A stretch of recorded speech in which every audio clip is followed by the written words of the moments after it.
Did you stop to fill up your gas tank today? You may have noticed prices have jumped up again. According to Gas Buddy, the national average for a gallon of gas now tops $4 amid the ongoing war with Iran. In our area, gas has gone up 8 cents just this week. Brittany Miller is in the studio tonight with those details. Brittany. Dana, gas analysts say crude oil prices are all linked together in a global market exchange. So when there's conflict in the Middle East, we all pay the price.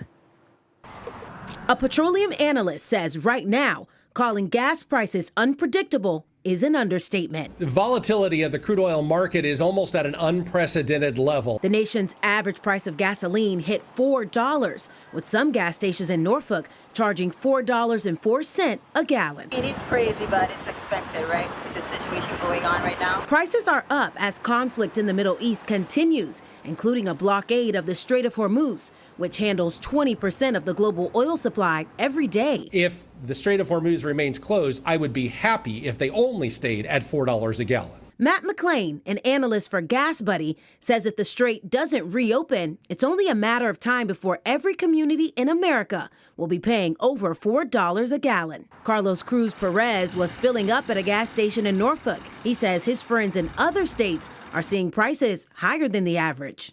In Colorado, it's like $4.90. In Detroit, it's around the same. Gas prices are ridiculous. Since he uses premium, Perez paid over $5 a gallon for his ride. They're not expected to pay $5 today, which is ridiculous.